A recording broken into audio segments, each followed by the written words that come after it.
Summer Sundays VBS with Brenthaven Church.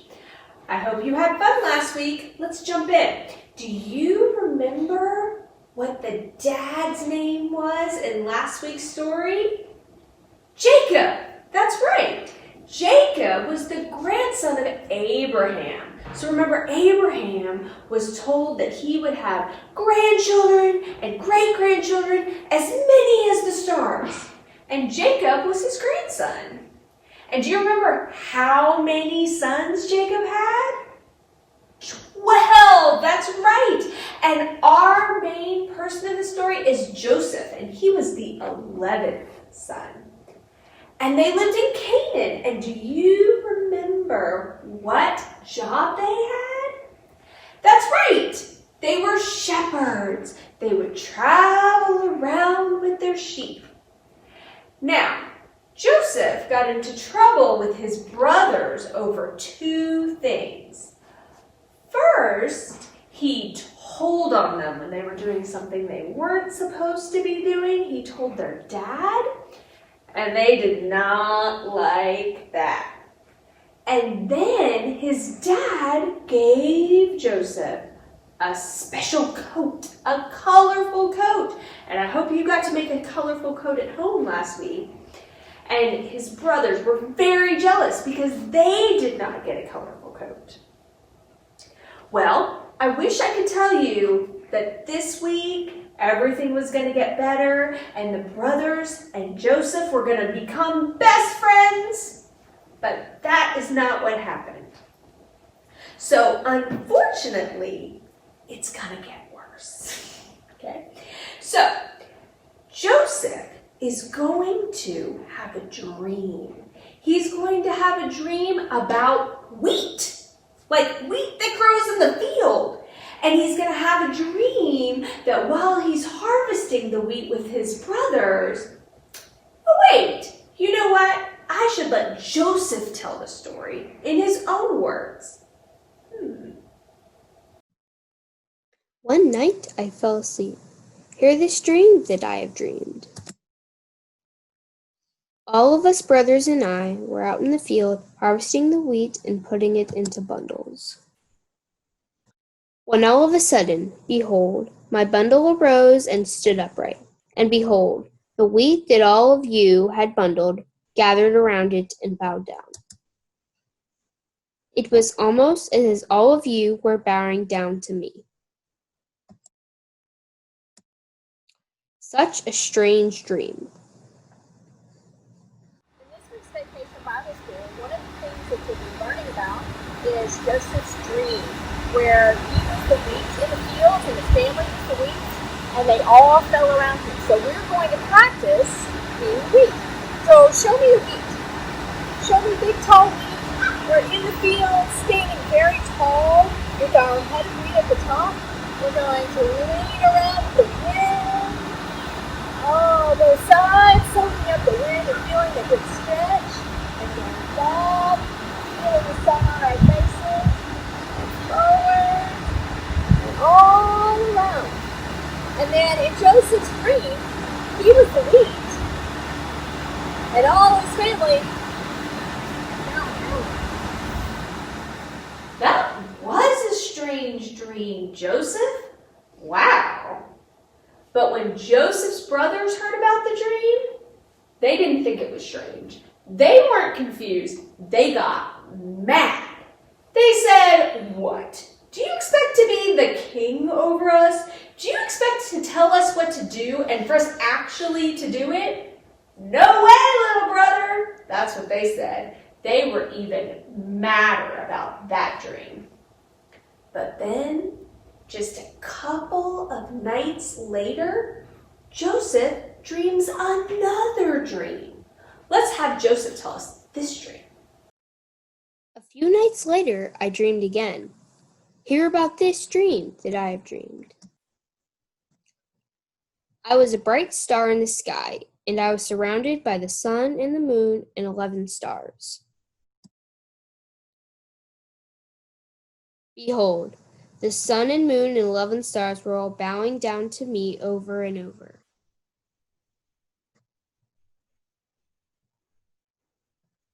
Such a strange dream.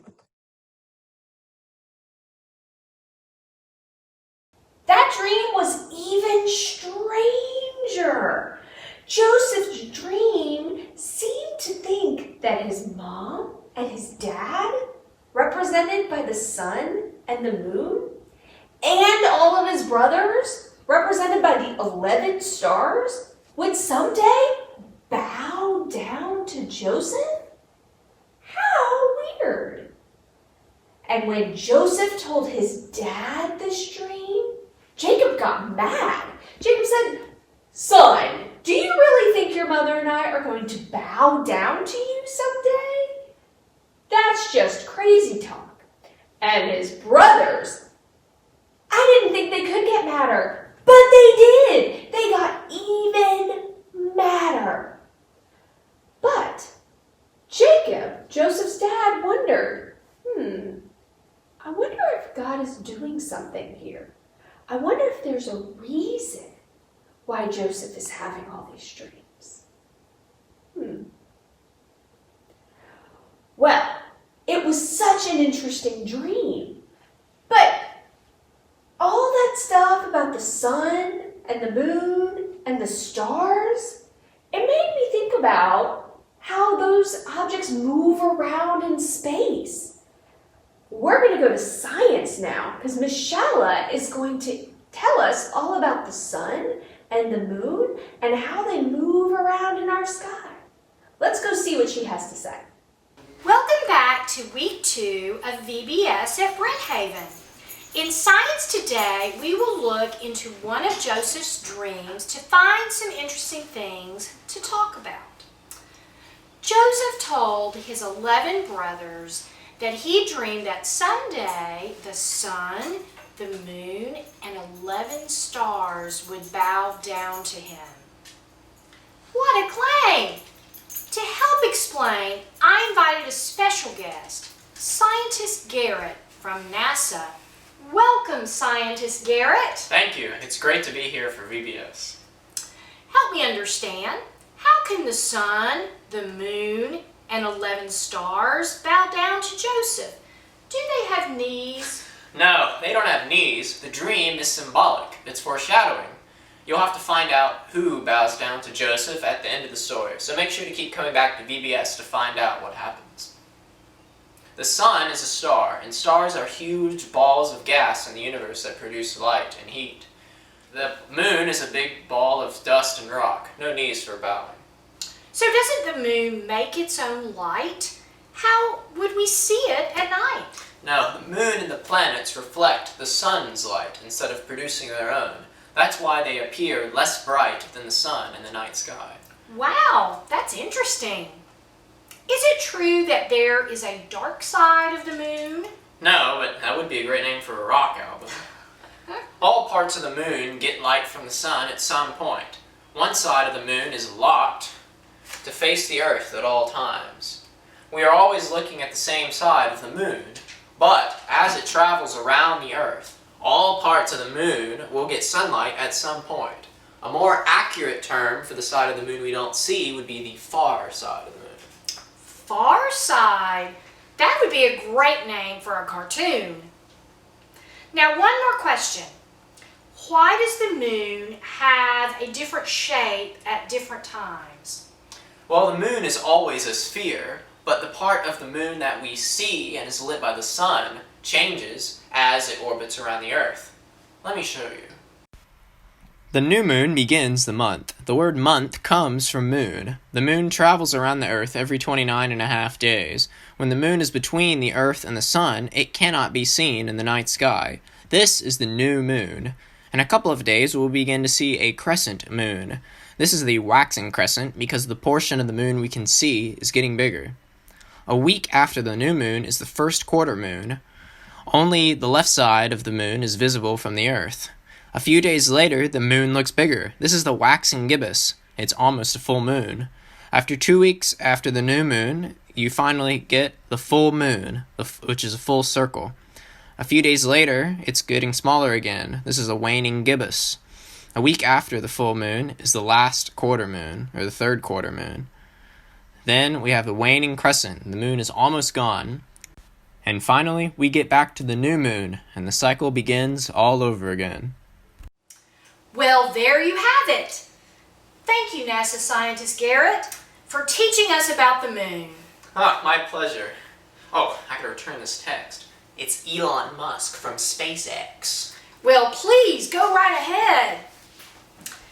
This year, because we're doing VBS over a period of weeks, you will have a chance to see all of the phases of the moon during VBS. This week, the moon is changing from a quarter moon to a crescent moon. Next Sunday, June 21st, will be the new moon, so you will see no moon in the sky. During the week of the 21st, you will start to see the crescent moon, and by June 28th, you will see a quarter moon, and so on. In the package you received this week, I included a list of dates through June, July, and August when you can see all of the phases of the moon that we talked about today.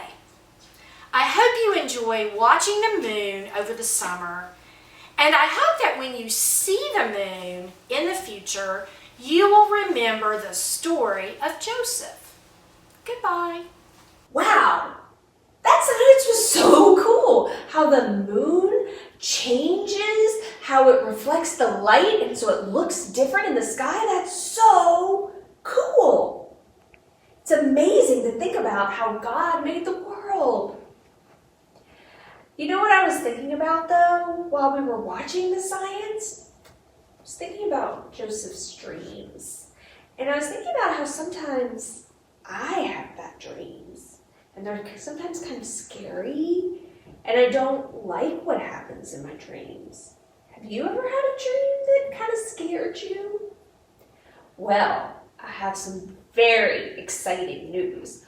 We are going to go to the puppets right now, who are going to talk to us all about how they deal with dreams. That was such a bad dream. I have to call Julian. Oh, hey there, Scooter. How you doing today? Not so good, Julian. I had a really bad dream. Oh, that's a mega bummer, buddy. I'm sorry to hear that. Julian, what do you do when you have a bad dream? Well, Scooter, the first thing I do is I'll usually talk to someone I trust, someone who's like family to me. Oh, great idea. You mean maybe like your mom or dad? Nope. Oh, your grandparents, right? Wrong again, little surfer dude. Okay, then who? Well, I usually call my cousin. He specializes in bad dreams. Oh, isn't that a lucky coincidence? Here, I'll call him so you can chat with him. Wait. What's his name? Well, everyone else calls him D.E., but since the two of you will be the best of friends, you can call him by his full name, Dream Eater. Dream Eater? Yeah, little dude, Dream Eater. Okay. Hey there, cousin. How are things on the East Coast? Dreams. Oh, cool. Well, yeah, things are pretty dreamy here, too. Dreams? Cool. Well, Dream Eater, I want to introduce you to my friend, Scooter. He's having some dream problems. Hi, Mr. Dream Eater. I had a bad dream last night. Dream? So, little dude, let me tell you how this usually works. I will write my dream down on a piece of paper. Then I'll toss it to my cousin. And then I know that everything's gonna be all right. Oh, okay, let's try it then. So I just write it on a piece of paper? Yeah. Okay. All right, and then I just throw it to him? That's right, little man. Oh, okay. Dream! There, I put him on mute. He'll be doing that for a while. Okay, that was a sight to see, but how is that supposed to make me feel better? Well, little dude, I'll tell you. Feeding your bad dreams to the dream eater can remind you that there's always someone you can rely on. You have people that feel like family to you and that can always help you. One of those is God. God's always with you every step of the way, even when you have some bad dreams. Oh, yeah, that really helps. Thanks, Julian. And thank you too, Mr. Dream Eater. Dreams. Not a problem, little surfer. And remember, God's got your back. God's got my back. Got it. Thanks. Bye. Bye. Dreams. Wow, that was so cool! How there was a dream grabber and it would just grab all the dreams. I wish I had a dream grabber living in my house. Oh wait, I think Miss Rachel and Jackson are going to show us how to make a dream grabber. Isn't that cool? Let's go see. Hi everybody. For those of you that don't know me, my name is Rachel Campbell. And I'm Jackson Campbell. And we're excited today because we're going to teach you all about how to make a dream eater.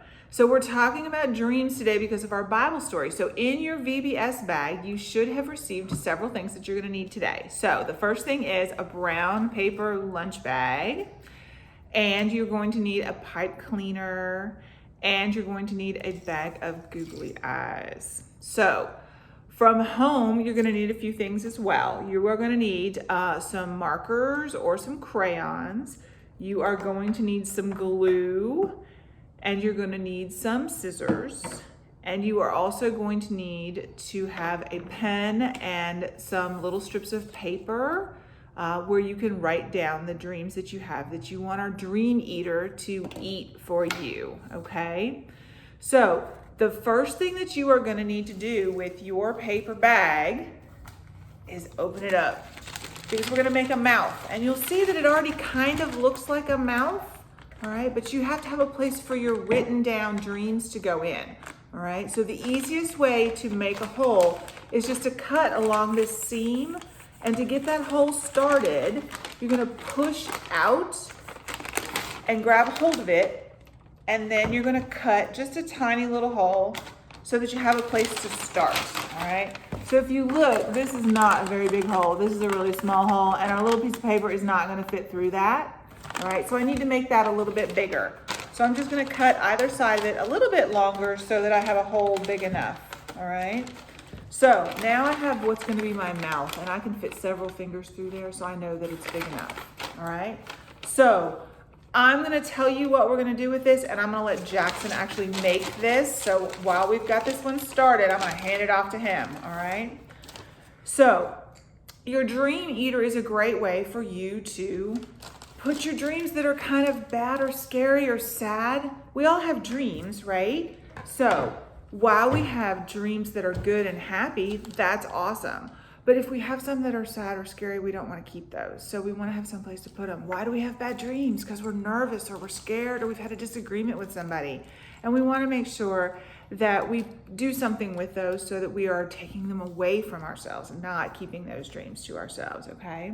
So our dream eater is going to have a face, right? And it can have 2 eyes or 3 eyes or 4 eyes or however many eyes you want to put on there. You've got several of your eyes in your bag that you can use, all right? And we've got one here that Jackson actually started. He didn't quite finish it though. So we can use our glue and we can attach an eye to this. Now, in the interest of time, we're gonna use a hot glue gun, but please don't use a hot glue gun unless you've got your parents' permission and supervision, okay? We're gonna put an eye on this so that we can finish our dream eater. So this one's got some googly eyes. He's got a smiley face. And he even says dream eater on him so that we can see exactly what his job is every day, all right? And there's a slit in there. Oh, look, it's even got a little tongue. We can slip a dream in there that we've written down and he can eat all those bad dreams up, okay? All right, so we also can have another one. Oh, let me see what we did with all these. Oh, I love this one Jackson made. This one's got some arms. I'm going to show you how to make some arms, and it's got little ears or horns or something on it. He even looks like he has glasses on his eyes, which is really cute. All right, so if we look at this one, once he's open, he's got a little mouth in there as well. All right, so here we go. All right, so if you wanted to make some arms for yours, you're going to take the pipe cleaner that you have and you're going to cut it in half, so you end up with two pieces that are about this size. All right, so you're going to fold it and you're going to make a V. All right, we have a V with our pipe cleaners, and then you're going to take one side of the V and you're going to fold it back towards your point of your V.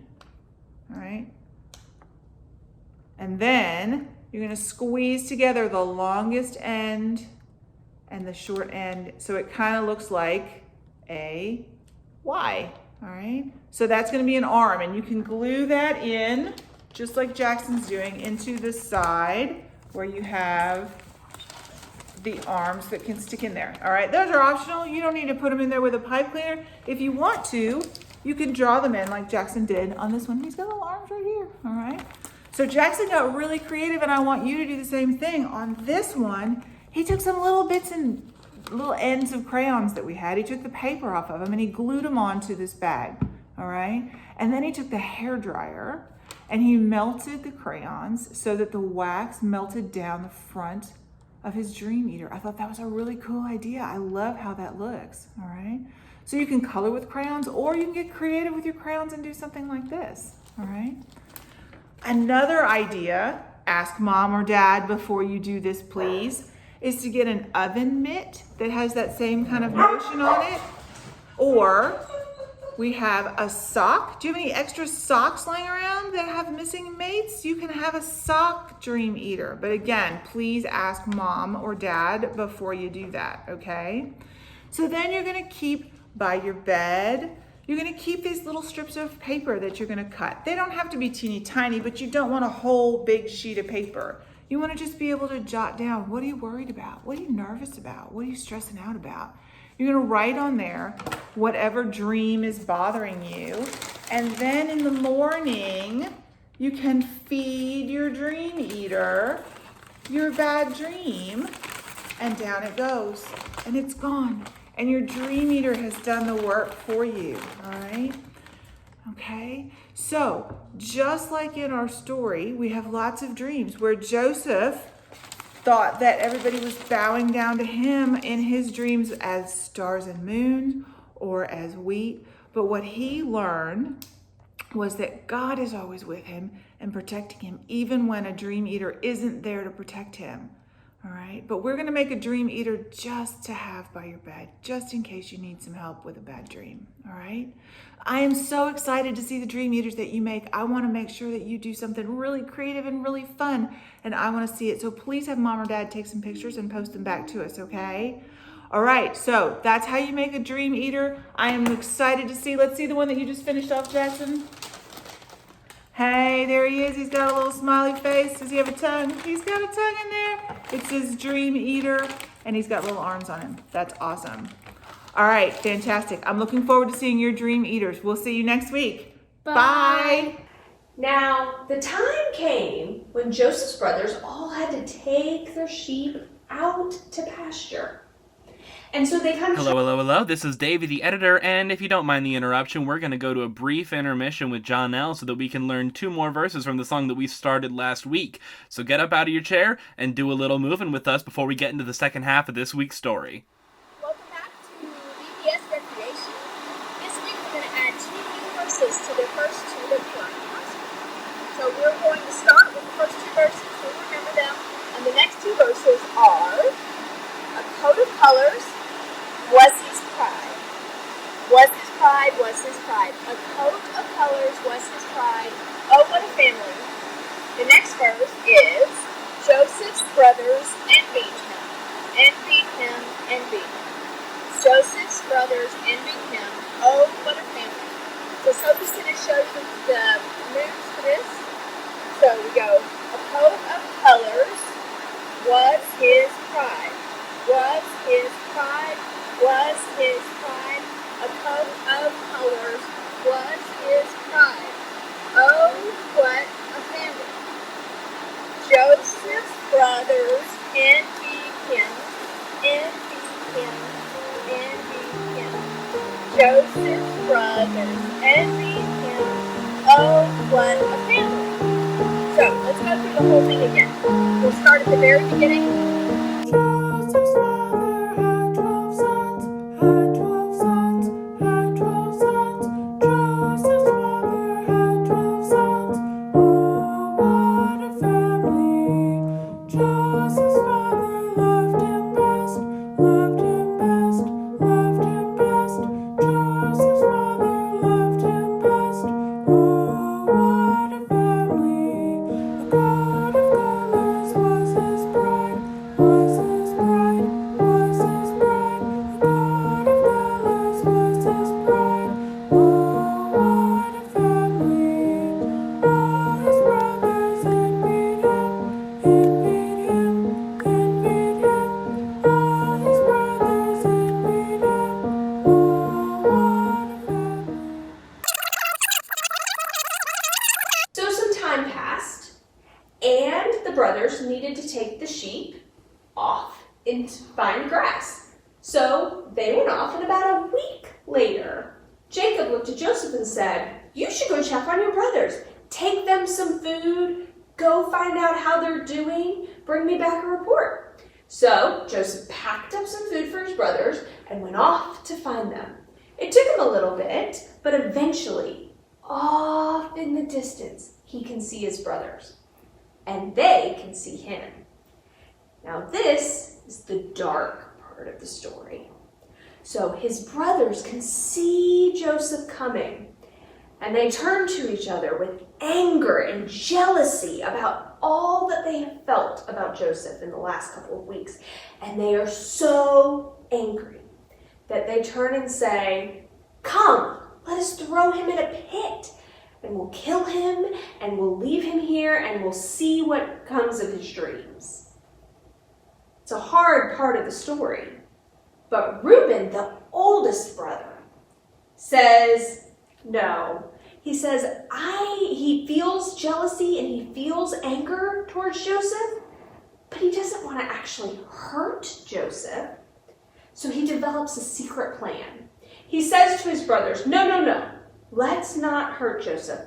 We'll just take him and we'll throw him in this pit and leave him here. Because Reuben had a secret plan that he was going to come back and get Joseph out of the pit and take it home to his father where he would be safe. So they all agree. Okay. The problem is that Reuben doesn't quite feel like he can stand up to his brothers, but he knows that his secret plan will save Joseph. So when Joseph comes, the brothers grab him and they rip the coat off of him, his beautiful, colorful coat that his dad had given him.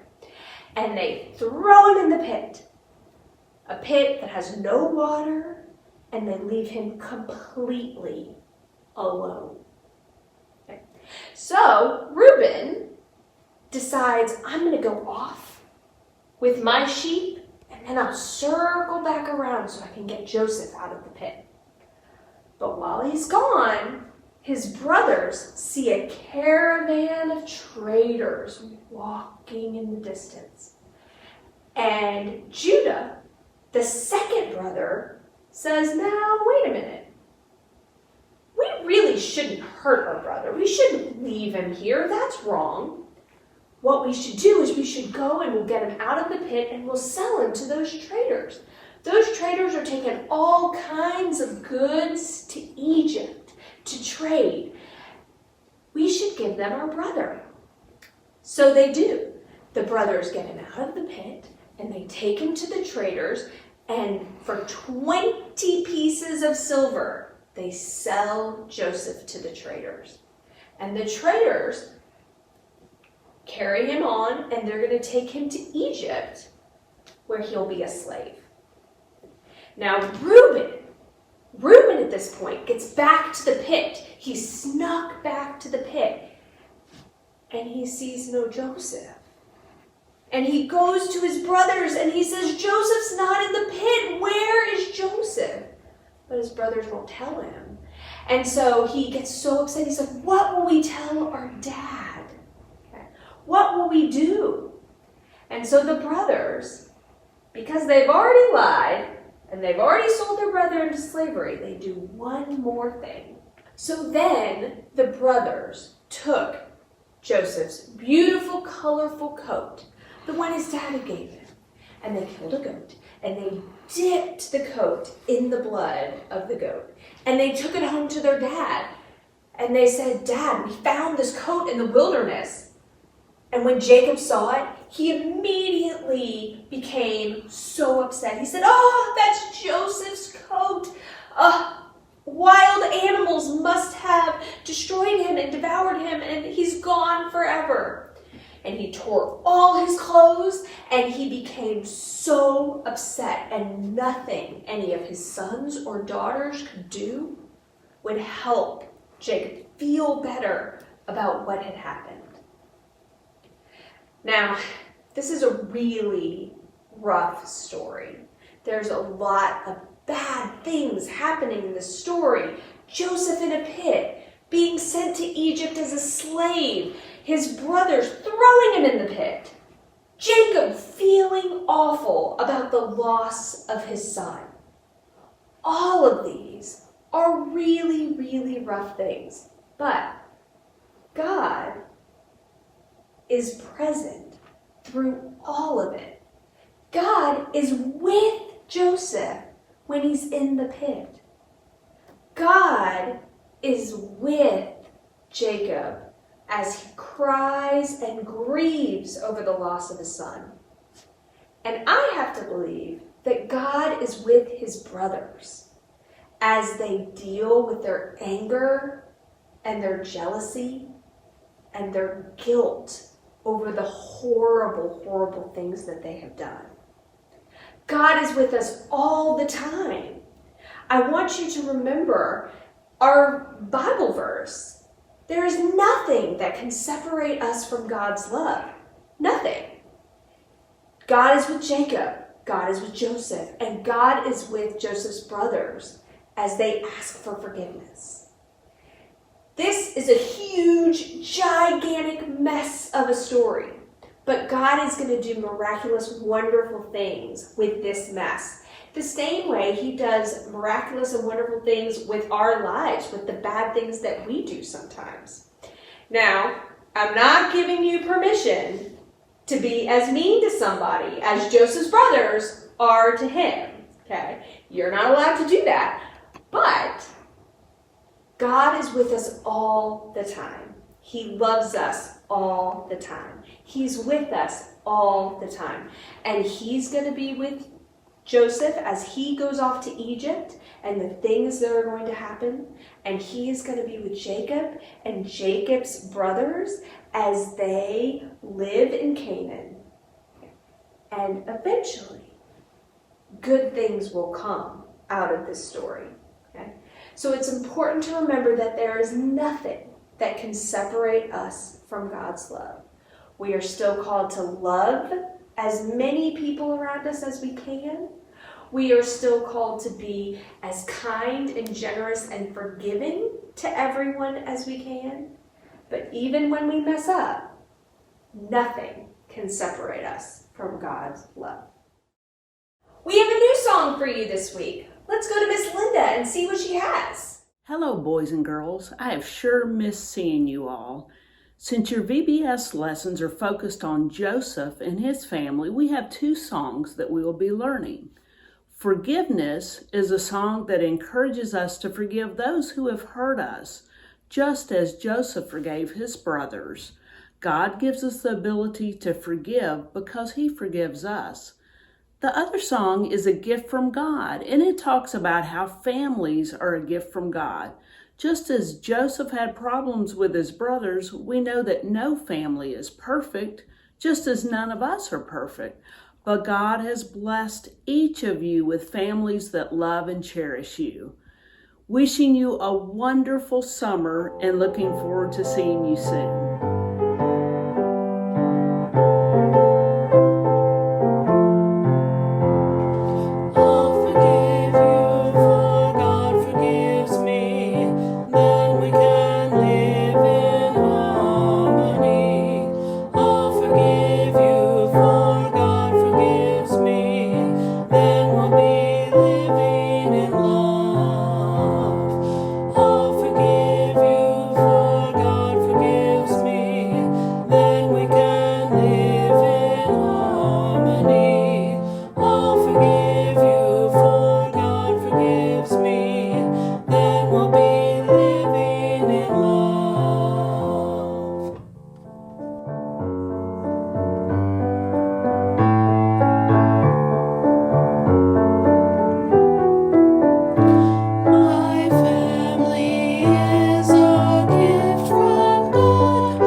and listening to Joseph's story this week, week 2. We look forward to seeing you next week. And keep sending us those pictures because we're having so much fun seeing you do VBS at home. Bye!